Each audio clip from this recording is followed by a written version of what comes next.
என்பது அமெரிக்காவில் குறிப்பாக வாஷிங்டன் டிசியில் இரண்டாம் உலகப் போரில் உயிர் நீத்தவர்கள், வியட்நாம் போரில் உயிர் நீத்த அமெரிக்கர்களுடைய பெயர்கள் இதுபோன்றுதான் வரிசைப்படுத்தி அவருடைய பெயர்களை கல்வெட்டில் பொதித்து வைத்திருப்பார்கள். அதுபோல் இன்றைக்கு இந்தியாவில் குறிப்பாக தமிழ்நாட்டில் மூளைச்சாவு அடைந்து உடல் உறுப்பு தானம் செய்தவருடைய தியாகத்தை போற்றுகின்ற வகையில் இன்றைக்கு இந்த திட்டம் இங்கே தொடங்கி வைக்கப்பட்டிருக்கிறது.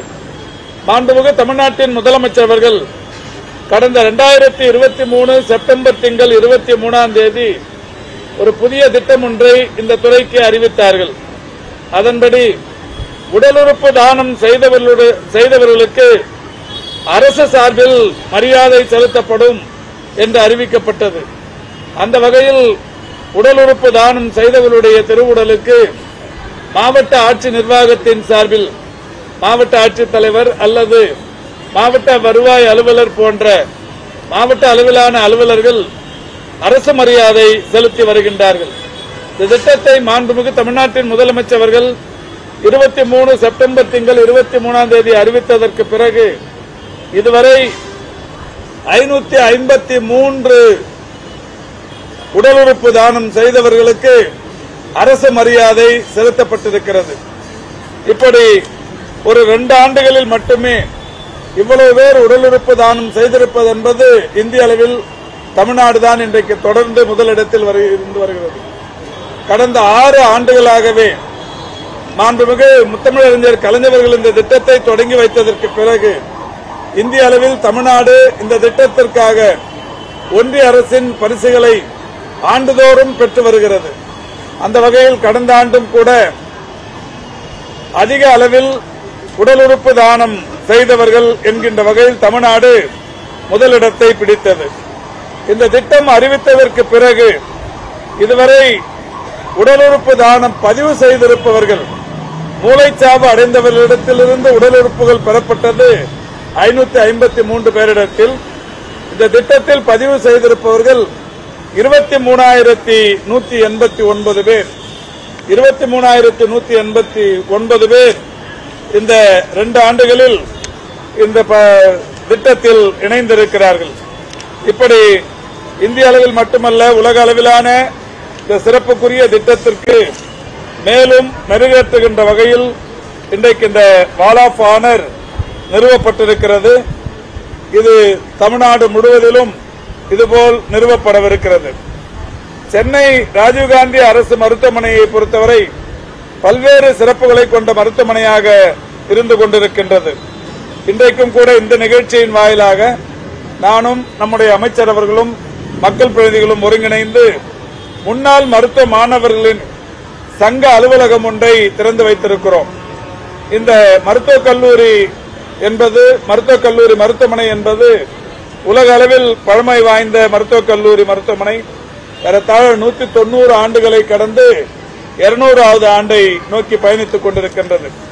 ஆக இந்த மருத்துவமனையில் முன்னாள் மாணவர்களை ஒருங்கிணைத்து ஒரு சங்கம் ஒன்று நிறுவப்பட்டு அந்த சங்கத்திற்கான அலுவலகம் கடந்த காலங்களில் இந்த மருத்துவமனையின் தொடக்க நிலையில் முதல்வர் அலுவலகமாக இருந்த அந்த அலுவலகம் இப்போது அந்த சங்கத்திற்கான அலுவலகமாக இப்போது தொடங்கி வைக்கப்பட்டிருக்கிறது. அதேபோல் இன்றைக்கு மாண்புமிகு தமிழ்நாட்டின் முதலமைச்சர் அவர்கள் தன்னார்வ தொண்டு நிறுவனங்களை தொடர்ந்து ஊக்குவித்து வருகிறார்கள். அந்த வகையில் தமிழ்நாட்டில் CSR மற்றும் தன்னார்வ தொண்டு நிறுவனங்களின் உதவியோடு தொடர்ந்து பல்வேறு திட்டங்கள் இந்த மருத்துவ நிர்வாகத்திற்கு கிடைக்கப்பட்டுக் கொண்டிருக்கிறது. அந்த வகையில் தான் இன்றைக்கும் கூட ஒரு 3 வாகனங்கள் ஹேண்ட் இன் ஹேண்ட் இந்தியா என்கின்ற ஒரு NGO, Northern Arc Capital Limited என்கின்ற அமைப்பின் CSR பங்களிப்பு என்கின்ற வகையில் 108 அவசரகால ஊர்திகள் இன்றைக்கு நன்கொடையாக இந்த துறைக்கு தந்திருக்கிறார்கள். அவர்களுக்கும் நன்றியினை தெரிவித்துக் கொள்கின்றோம்.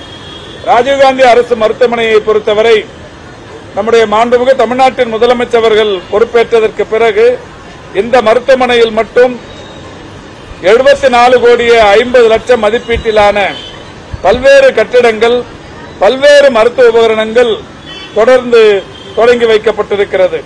1,69,00,000 மதிப்பீட்டில் ஒரு அவசரகால சிகிச்சை மையம், 29,93,00,000 மதிப்பீட்டில் தொற்று நோய் மற்றும் சுவாச அவசர மற்றும் தீவிர பராமரிப்பு சிகிச்சைகளுக்கான பிரிவு, அதேபோல் இது மருத்துவர் ஓய்வு அறை மற்றும் சிறப்பு சிகிச்சை பிரிவு, அதோடு மட்டுமல்லாது சிறுநீரக அறுவை சிகிச்சை துறையில் நவீன மருத்துவ உபகரணங்கள், இன்ட்ரா வாஸ்குலர் அல்ட்ராசவுண்ட் கருவி, 40 பரிமாண எக்கோ கருவி போன்ற கருவிகள் தொடங்கி வைக்கப்பட்டது.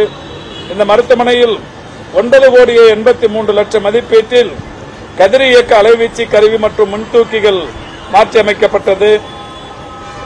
அது மட்டுமல்லாது ரத்த நாள அறுவை சிகிச்சை உயர் சிறப்பு நிலையம் ஒன்றும் தன்னியக்க நரம்பு மண்டல ஆய்வகம் ஒன்றும் திறந்து வைக்கப்பட்டது. அதோடு மட்டுமல்லாது நவீன சமையலறை, பல்வகை கைபேசி மின்னேற்ற நிலையம் போன்ற பல்வேறு வசதிகள் இந்த மருத்துவமனையில் புதிதாக தொடங்கி வைக்கப்பட்டிருக்கிறது. இவைகளையும் கடந்து மாண்புமிகு தமிழ்நாட்டின் முதலமைச்சர்கள் இந்த மருத்துவமனையில் பெருகி வருகிற மருத்துவ சேவை, தினந்தோறும் பல்லாயிரக்கணக்கானோர் இங்கே மருத்துவ சேவை பெற வருகை தந்து கொண்டிருக்கின்ற காரணத்தினால் இதை இன்னமும் கூடுதலாக தரம் உயர்த்துவதற்கு 132,24,00,000 மதிப்பீட்டில் 2,53,543 சதுரடி பரப்பில் 15 தளங்களுடன் முதுநிலை மருத்துவ மாணவர்களுக்கான விடுதி கட்டிடம் ஒன்று கட்டும் பணிகள் நடைபெற்றுக் கொண்டிருக்கிறது. அதேபோல 65 கோடி செலவில் 1,12,246 சதுரடி பரப்பில் 4 தளங்கள் கொண்ட நரம்பியல் துறை கட்டிடம் ஒன்றும் கட்டிடப் பணிகள் முடிவடையும் தருவாயில் இருக்கிறது. மிக விரைவில் அதற்கான உபகரணங்கள் தரப்படவிருக்கிறது. எனவே இப்பொழுதும் கூட இந்த மருத்துவமனையில் சற்றொப்ப 200 கோடி ரூபாய்க்கான திட்டப்பணிகள் நடைபெற்றுக் கொண்டிருக்கிறது. இப்படி இந்த ராஜீவ்காந்தி அரசு மருத்துவமனையை பொறுத்தவரை பல்லாயிரக்கணக்கான புற பயனாளர்கள் தொடர்ச்சியாக வந்து கொண்டிருக்கின்ற காரணத்தினால் இதை மேலும் மேலும் தரம் உயர்த்தும் பணிக்கு மாண்புமிகு தமிழ்நாட்டின் முதலமைச்சர் உத்தரவிட்டு செய்து கொண்டிருக்கின்றார்கள்.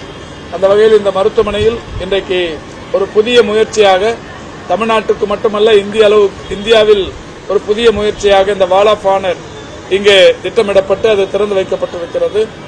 ஏற்கனவே இந்த அரசு மரியாதையை பொறுத்தவரை ஆந்திரா, தெலுங்கானா, அதேபோல் வட மாநிலங்களில் இருந்து பல்வேறு மாநிலங்களும் கூட வருகை தந்து தமிழ்நாட்டில் அந்த திட்டம் செயல்படுத்துவது குறித்து கேட்டறிந்து அதற்கான குறிப்புகளை கேட்டுச் சென்று அவரவர்களுடைய மாநிலங்களிலும் செயல்படுத்த தொடங்கி இருக்கிறார்கள். அந்த அளவுக்கு தமிழ்நாடு இன்றைக்கு இந்த மூளைச்சாவு அடைந்து உடல் உறுப்பு தானம் செய்பவர்களுக்கு உரிய மரியாதை செலுத்திக் கொண்டிருக்கிறது.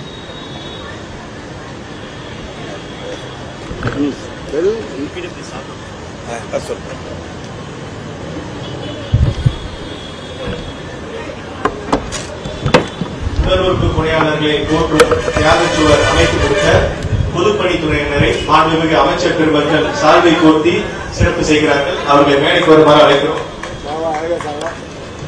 செயற்பொறியாளர் திரு அழகிரிசாமி அவர்களை மேடைக்கு வருமாறு அழைக்கிறோம்.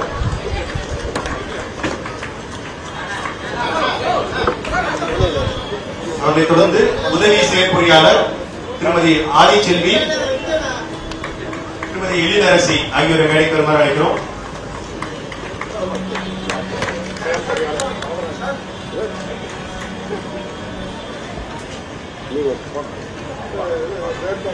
அவரை தொடர்ந்து உதவி பொறியாளர்கள் திரு விமல், புவனா, கிருஷ்ணமூர்த்தி, குமுதினி ஆகியோரை மேடைக்கு வருமாறு அழைக்கிறோம்.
நிகழ்வுக்கு வருகை புரிந்து சிறப்பித்த மாண்புமிகு அமைச்சர் பெருமக்களுக்கும் மாண்புமிகு மேயர் அவர்களுக்கும் மதிப்பிற்குரிய துணை மேயர் அவர்களுக்கும் அரசு முதன்மை செயலாளர் அவர்களுக்கும் இந்த நிகழ்வின் சார்பாக மனமார்ந்த நன்றியை தெரிவித்துக் கொள்கிறோம்.